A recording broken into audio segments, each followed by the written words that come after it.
அதிகாரம் 30.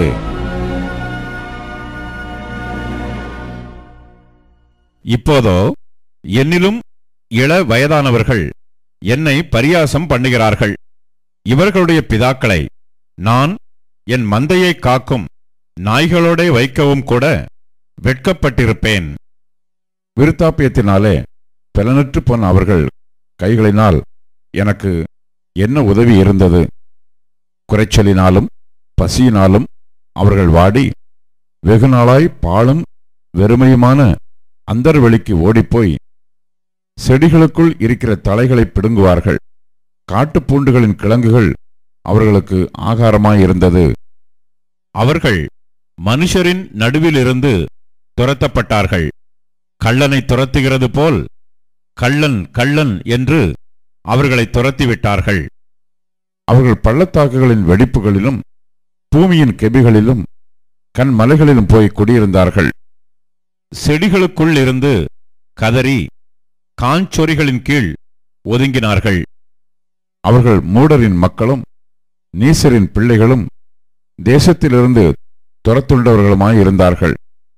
ஆனாலும் இப்போது நான் அவர்களுக்கு பாட்டும் பழமொழியும் ஆனேன். என்னை அருவருத்து எனக்கு தூரமாகி என் முகத்துக்கு முன்பாக துப்ப கூசாதிருக்கிறார்கள். நான் கட்டின கட்டை அவர் அவிழ்த்து என்னை சிறுமைப்படுத்தினபடியினால் அவர்களும் கடிவாளத்தை என் முகத்துக்கு முன்பாக உதறிவிட்டார்கள். வலது பாரிசத்தில் வாலிபர் எழும்பி என் கால்களை தவறி விழப் பண்ணி தங்கள் கேடான வழிகளை எனக்கு நேராக ஆயத்தப்படுத்துகிறார்கள். என் பாதையை கெடுத்து என் ஆபத்தை வர்த்திக்க பண்ணுகிறார்கள். அதற்கு அவர்களுக்கு ஒத்தாசை பண்ணுகிறவர்கள் தேவையில்லை. பெரிதான திறப்புண்டாக்கி தாங்கள் கெடுத்த வழியில் புரண்டு வருகிறார்கள். பயங்கரங்கள் என்மேல் திரும்பி வருகிறது. அவைகள் காற்றைப் போல என் ஆத்மாவை பின்தொடர்கிறது. என் சுகவாழ்வு ஒரு மேகத்தைப் போல் கடந்து போயிற்று.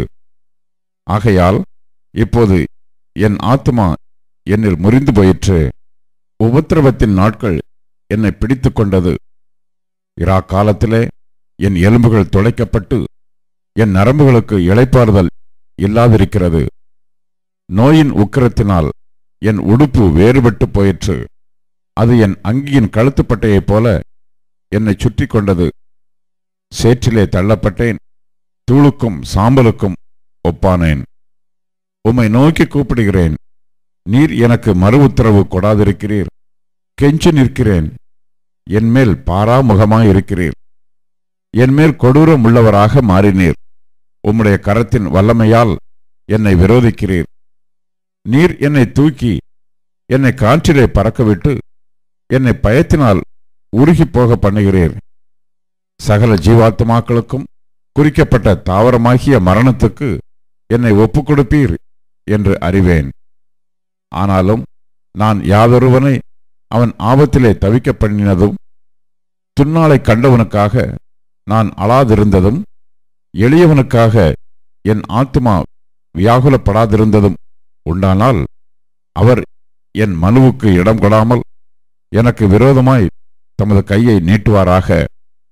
நன்மைக்கு காத்திருந்த எனக்கு தீமை வந்தது. வெளிச்சத்தை வர பார்த்து கொண்டிருந்த எனக்கு இருள் வந்தது. என் குடல்கள் கொதித்து அமராதிருக்கிறது. உபத்திரவ நாட்கள் என்மேல் வந்தது. வெயில் படாதிருந்தும் நான் கருகருத்து திரிகிறேன். நான் சபையிலிருந்து எழுந்திருக்கும் போது அலறுகிறேன். நான் மலைப்பாம்புகளுக்கு சகோதரனும் கோட்டான்களுக்கு தோழனும் ஆனேன். என் தோல் என்மேல் கருத்து போயிற்று. என் எலும்புகள் உஷ்ணத்தினால் காய்ந்து போயிற்று. என் சுரமண்டலம் புலம்பலாகவும் என் கிண்ணறம் அழுகிறவர்களின் ஓலமாகவும் மாறின.